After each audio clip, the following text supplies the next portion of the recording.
Good evening, darlings. Can you guess where I am right now? Gladstone Cemetery. I'm freezing my ass off, but it will be so worth it. You see, I got tired of trying to find the perfect man. I tried it all. Speed dating, dating apps, dating agencies, love potions. Ugh, you name it. And you know, I don't think my perfect man even exists. So I decided to make my own. I got the idea from my cousin Frank. I'm digging up the graves of some fine young men who tragically lost their lives very recently. Well, the corpses have to be fresh, darling.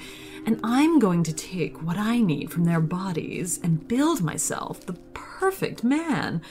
I just hope I don't get caught. What was that? Oh, just an owl. Well, while I get digging, you enjoy the first story.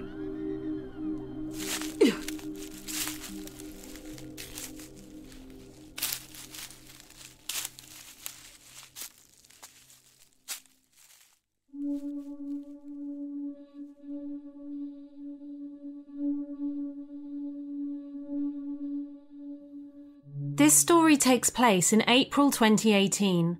I live on Long Island, and I was in my freshman year of high school. I was going through a tough time. Earlier in the week, my girlfriend broke up with me because of rumours she heard about me, which I won't go into now.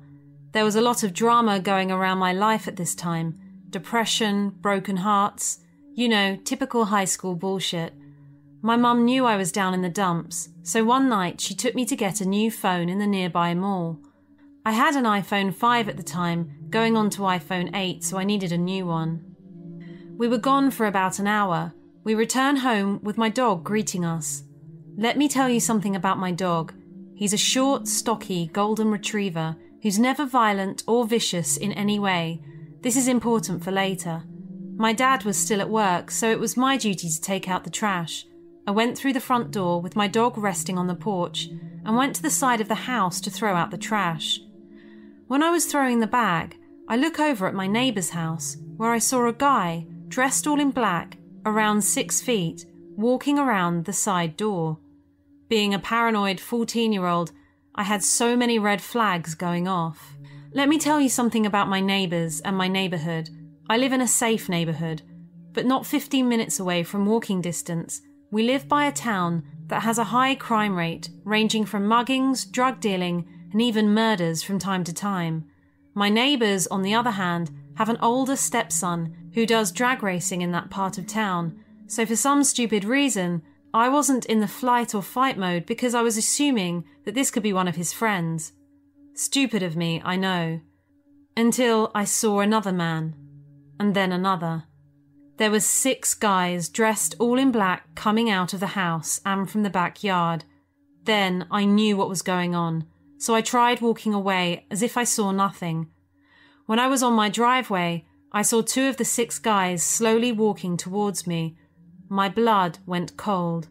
Within seconds, they were getting close. My dog went running off the porch, chasing the 6 men down the street, chasing them into the night.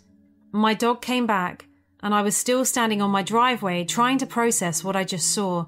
I went back inside and my mum asked me what had just happened. I told her what I had just seen, with the 6 men coming out of my neighbour's house and heading towards me. We called the police and they came over to ask me questions. I described the 6 men as best I could. The police told us we were not the first to experience this, as there were 7 burglaries all over town at the time, and I probably witnessed them attempting to break in.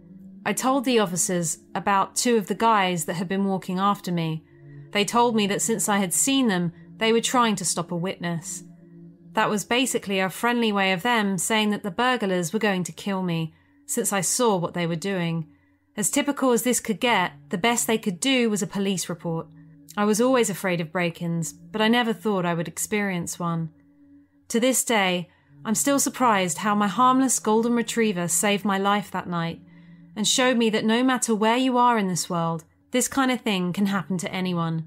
4 years have gone by, my family now has a gun, and I'm currently training in kickboxing for self-defense. I really hope I don't have to use my newfound skills, but it's better to be prepared.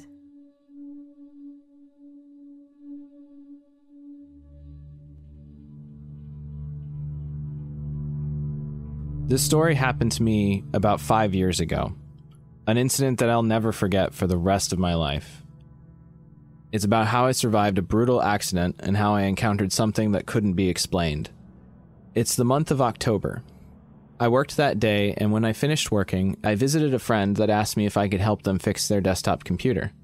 It's 7 p.m. when I arrive, so we talked while I was fixing his computer, and after I fixed it, we had dinner. After I looked at my phone and it's 9:45 p.m., I told my friend that I needed to go home. I left my friend's house and started traveling back home on my motorbike. When I reached the long stretch of road in our city, I decided to visit my mom. I checked the opposite side of the road to see if there were any oncoming vehicles because I needed to turn left.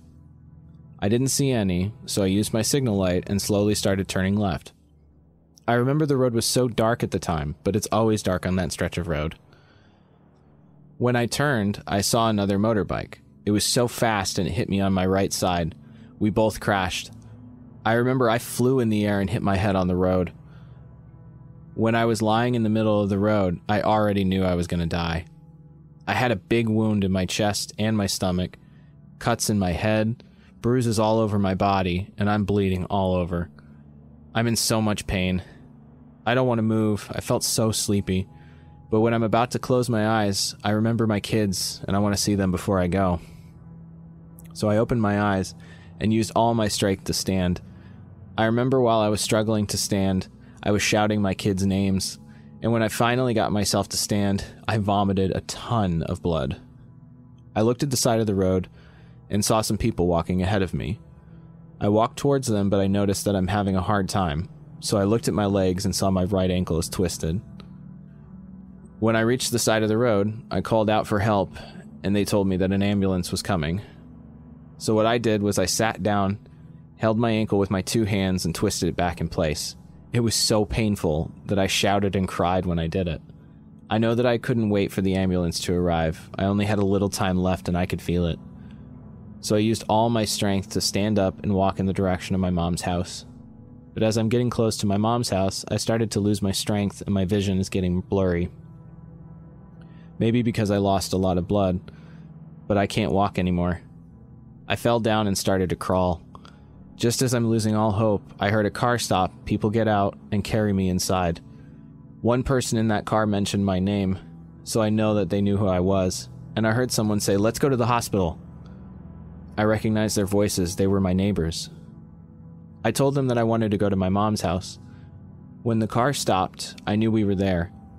I'm slipping in and out of consciousness, so for the last time, I opened my eyes, and God only knows where I got my strength, because I stood up, got out of the car, opened the gate, and I saw my little brother sitting beside our swimming pool playing guitar. Then I walked towards our front door, and there she was, my mom, inside our house. I stood in front of our door and looked at my mom, and when she looked back at me, I smiled and said, "Mom." Then blackness. I don't remember a thing. But my mom told me when she looked at me, I passed out and fell down lifeless. So my mom and my stepdad carried me back to the car and drove me to the nearest hospital. When they arrived at the hospital, my mom was hysterical. She ran inside the hospital and kept on shouting, "Help, my son, he's in the car," over and over, crying hysterically.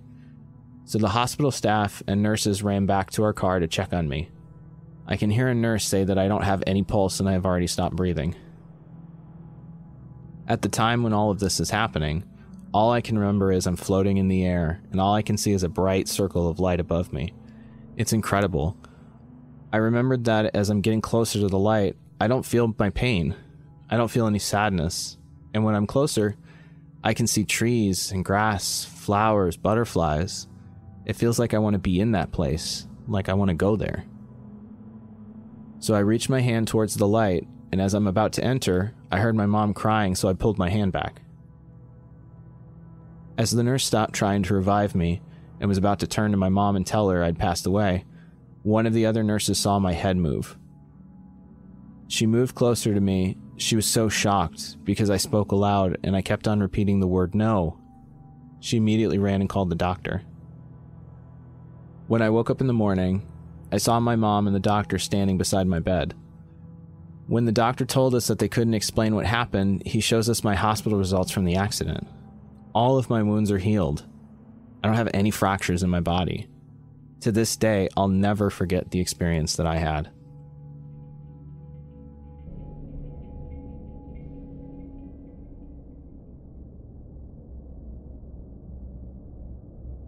This happened way back in October of 2006. At the time, I was just a 19-year-old kid, always on the lookout for adventure. One Friday night, after wrapping up my shift at McDonald's, I met up with some friends who suggested we check out this haunted location called White's Bridge. My one buddy, Brandon, said he had recently learned about it and began telling us the legends associated with the 100-year-old wood-covered bridge. Never one to turn down a spooky experience, we all piled into my green Ford Taurus and headed out on our journey. Brandon gave me directions, guiding me off the main road, and within minutes we were on the dirt back roads, surrounded by woods and cornfields. Our only point of reference was a blinking cell tower off in the distance. We could tell we were getting further from the city as our cell phones began slowly losing service. As we rode deeper and deeper into what legitimately felt like the absolute middle of nowhere, Brandon repeated the legend associated with the bridge. Back in the early 1900s, a local farmer discovered that his beloved wife had been cheating on him, and in a fit of rage, he killed her and her lover after discovering them in the act. After committing the cold-blooded murder, the farmer left his home and wandered the dirt roads in a daze. He eventually came upon white bridges, where the realization of what he had done finally began to sink in, and deciding he would rather die than face the consequences of his actions, he hoisted a rope up and over one of the bridge's rafters and hung himself. As far as I can tell, the story is complete fiction, but we totally believed it at the time. After a long and bumpy ride, Brandon instructed me to turn right on an off-road I wouldn't have even noticed was there had he not pointed it out. I took the turn, and there before us was White's Bridge. It looked like something straight out of a horror film, an old wood-covered bridge, aged by time, sitting alone above a river deep in the middle of nowhere. We parked the car on the side of the road and got out to explore. Immediately catching our eyes was a scarecrow lying abandoned at the entrance to the bridge. My friend Mike, who was known as somewhat of a risk-taker, and a stupid one at that, picked up the scarecrow and lit it on fire. The hay body burst up into a ball of flames, and Mike waved it around proudly next to the old dry wood bridge. Realizing the risk, I told him to throw the damn thing in the river and put it out, which thankfully he did. After making sure there weren't any rogue embers that could ignite the bridge, Brandon suggested we get back in the car and pull it onto the bridge. He explained that the legend was that if you parked your car in the middle of the bridge, put it in neutral and killed the engine, the spirit of the dead farmer would push the vehicle forward to get it off the bridge. Naturally, we had to try this. We piled back in and did exactly as he said. We parked halfway across the rickety old bridge and killed the engine. We sat in the pitch black, saying nothing, waiting for something, anything to happen. The only sounds were the creaking of the bridge, the river flowing beneath us, and footsteps. Suddenly, the back driver's side opens and a woman abruptly enters the back seat, cramming in next to my two friends. She looked to be in her late 20s, early 30s, long straight black hair, slim, and wearing a plaid shirt and blue jeans. It's been a while, but this is essentially how I remember the conversation going. "I saw your fire signal for me," she said. Wait, what?" I replied, totally freaked out and at a complete loss for words. "I'm so glad you came. My boyfriend's car broke down that way. I need a ride back." My brain was doing its best to compute the situation. "I'm sorry, but who are you?" I asked. "What are you doing here?" "I told you," she responded curtly. "My boyfriend's car broke down over there. Can you please just give me a ride so I don't have to walk all the way back?" She was pointing ahead towards a narrow road that forked off to the right on the other side of the bridge. My friend Mike, the scarecrow burner and ever the gentleman, added, "I mean, if you need a place to stay, you're more than welcome to come crash at my place. I got plenty to drink and I interrupted him. "No, lady, listen, I'm sorry. I don't know who you are. You just got in my car and this is all really weird. You could be an axe-murderer for all I know, and I'm sorry, you have to get out." She glared at me in the rearview mirror. If looks could kill, I would have been done for. "But you signalled me," she responded in an irritated tone. "We weren't signalling for you. Get out." She let out an angry sigh and got out, walking back in the direction from where she came and disappearing into the night. I started the engine right up and looked at my friends. They all had looks of disbelief on their face. Without saying a word, I put the car in drive and slowly rolled forward and off the bridge. We needed to turn around and go back across the bridge to get back to where we had come from, and the only way to do that was to pull onto the side road that the woman said her boyfriend's car had broken down on, and then reverse. As I pulled onto the side road, my headlights illuminated the 3 posted signs that I hadn't been able to see from the bridge: "No trespassing," "Private property," and "Do not enter." Looking up at the road, there was no sign of the woman. Wherever she went, it didn't appear she went that way. I didn't want to stick around though, so I backed up and crossed the bridge again, and from there began the journey home. We didn't have much to say on the ride home. I think we were all equally stunned. I visited White's Bridge a couple of other times after that, but nothing of note happened in my subsequent visits. Sadly, some delinquents burnt down the old White's Bridge some years ago. It was rebuilt, but from what I hear, it's just not the same as the original. I certainly don't have any plans to go and check it out.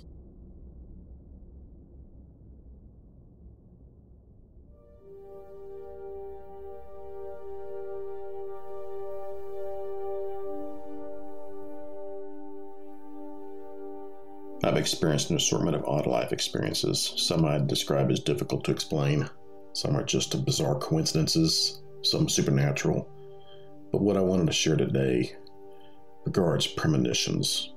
I used to have quite specific premonitions more frequently when I was younger, and I definitely did not share them.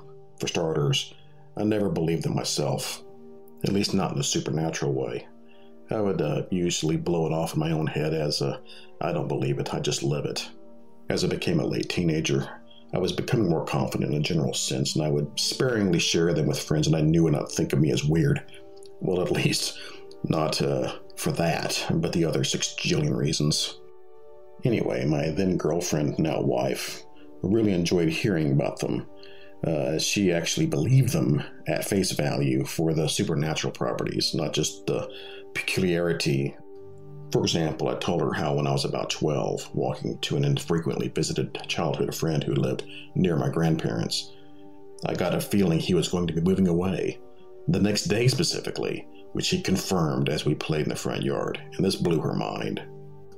I also had a premonition that was literally more than a decade in advance, in that I had a 3rd grade yearbook that I would get a very, very weird sense about a particular photo of an upperclassman girl that I did not know and never met on campus. And even years later, thumbing through the yearbooks, I would still get that strange sense about that one photo.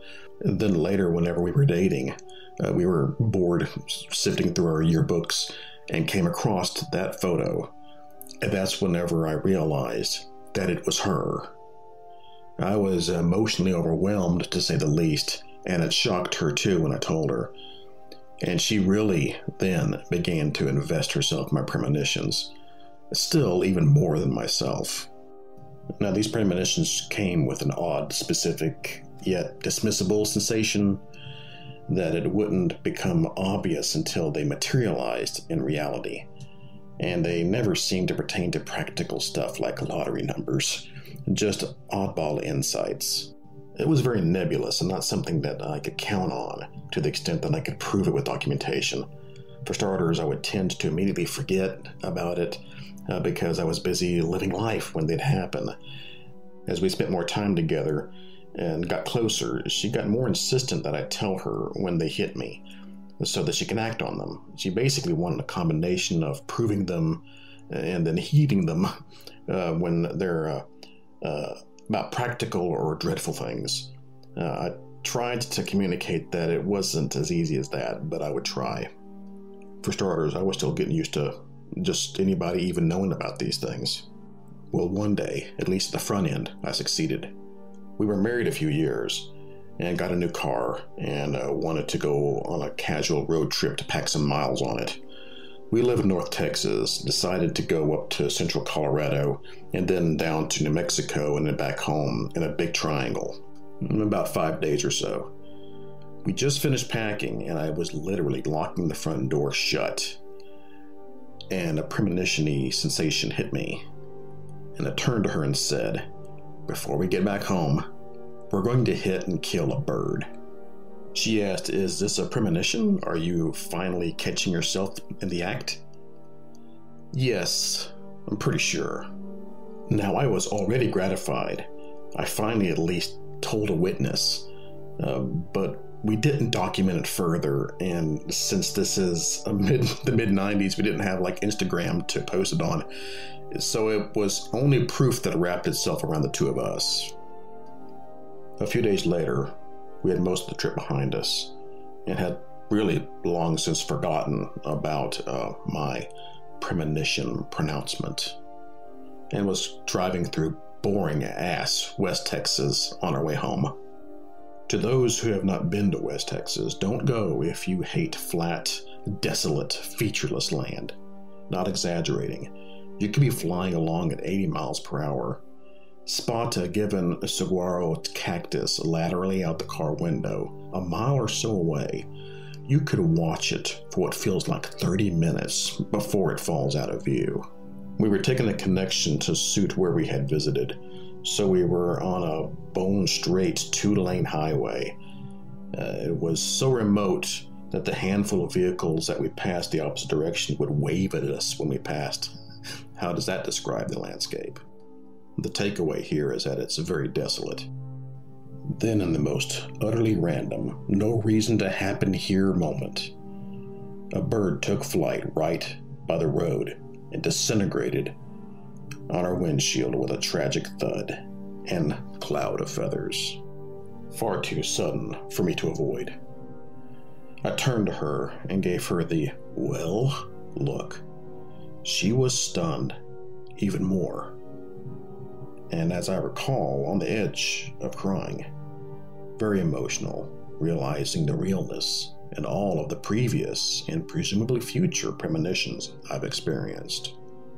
Not that we thought about it at the time, but it would have interested us to have stopped to think about how, at this point, at this juncture, we would have begun to doubt that the premonition was going to come true when 90% of the trip was already behind us, and any place for a bird to be interested to be was nowhere to be seen.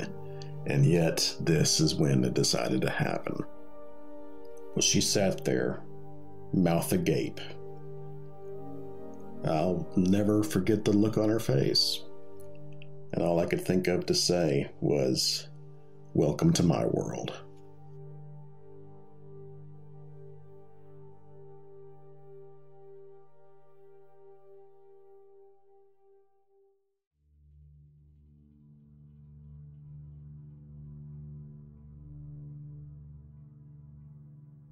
In 2013, I was in a relationship with a guy that lived about a 5-minute walk from my house.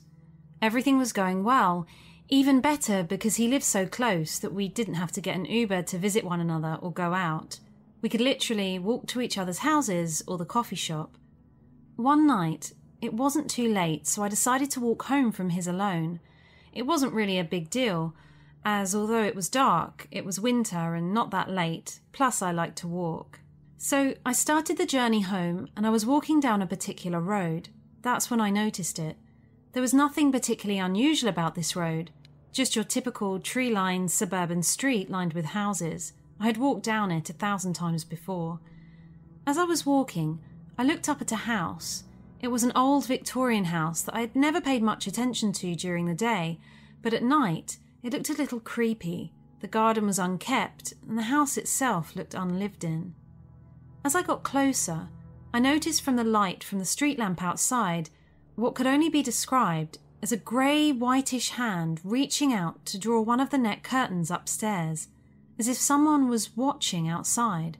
I couldn't see a face, but there was someone up there watching me.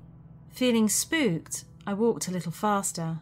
Over the next few weeks, I would walk past the house during the day, and nothing seemed out of place. Sure, the house was old, but nothing strange occurred.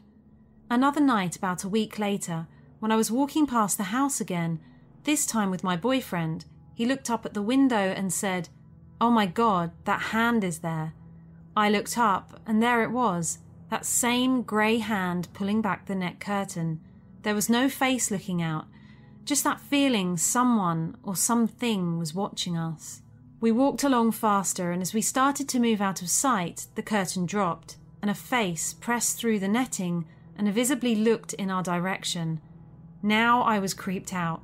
You couldn't make out any features on the face, but there was a head pushing through those dirty net curtains, looking right at us. Frightened, we walked faster and just got out of there. Another few weeks went by, and late one night we walked down the street to the old house. As we got there, smoke had filled the street. Moving closer, we saw that the old house was on fire. Flames were pouring up the side of the house, lapping to the windows. Being late at night, no one had noticed it. Everyone was sleeping, so I dialed for the emergency services immediately. Then my boyfriend turned to me and said, "There's someone inside." My thought had always been that it was an old person who was unable to come downstairs that was watching out the window. And putting all fear aside, I ran over and started banging on the door. It was a solid wood door, and we started pounding on it as the flames got higher. Then my boyfriend told me to stand back while he began to try and kick the door down.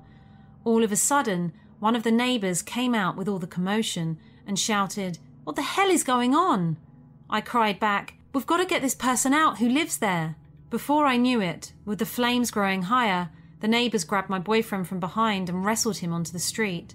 I kept telling them, "We've got to get those people out of the house." "Are you crazy?" he shouted. "There's no one in there. The old lady died 2 years ago. The place is empty." Eventually, the fire department came and put the fire out. They said that they had inspected the whole house and there was no sign of forced entry anywhere and no sign of how the fire started. The house has since been refurnished and a new family is living there. My boyfriend and I never mentioned what we saw in the window, the grey hand and the face pressed to those net curtains. Wherever that old lady is, I just hope she knows I tried to save her life. I get chills down my spine just thinking about what happened that night. What my boyfriend and I saw was 100% real, and there just doesn't seem to be any logical explanation for it. I now make a point of not looking up at people's windows at night.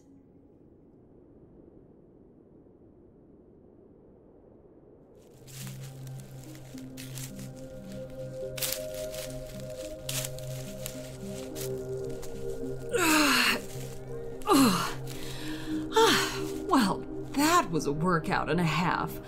These body parts are really heavy, although I did, of course, choose the men with the muscles. Now, to drive them back to my home and get them in my basement ready to stitch together. I just hope my nosy neighbor Ethel doesn't see me. She's the head of the neighborhood watch scheme and has been known to keep a journal by her bed, ready to jump up and write in it at any moment. She hears a noise outside and bam, she's up. Honestly, some people need to get a life. Anyway, kitties, be good, don't steal any corpses, and I'll see you next week. Au revoir!